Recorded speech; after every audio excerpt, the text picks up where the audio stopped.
बेटी रोवे लागली हो रोवे लागली। नाता नैहर के सबसे छोड़ावे लागली। नाता बाबूजी से अपना छोड़ावे लागली।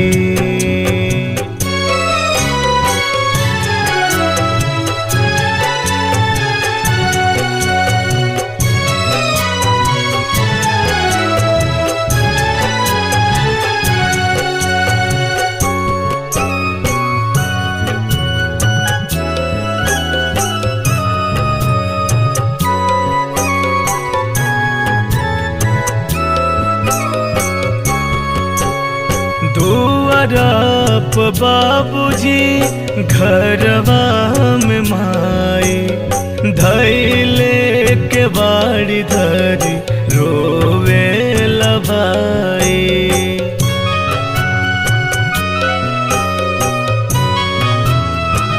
हाँ दुआरप बाबूजी घरवा में माई धैले के बाड़ी धरी रोवे लभाई।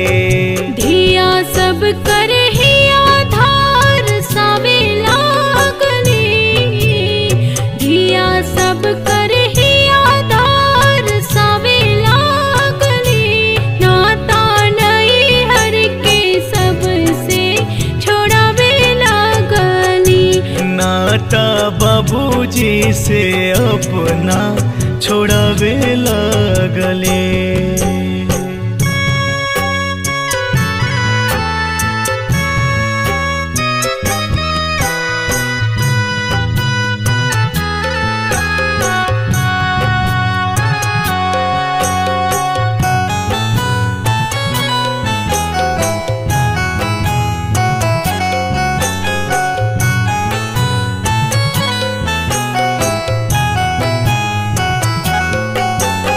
छछनत रह गईली सखिया सहेलिया। सुनसान भइले बाबा के महलिया।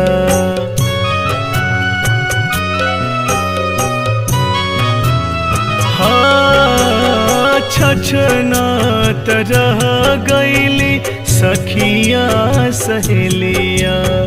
सुनसान भइले बाबा के महलिया।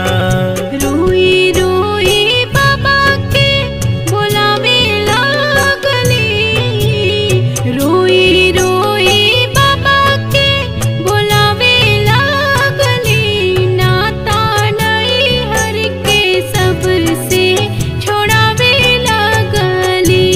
उतरवे लागली रोवे लागली।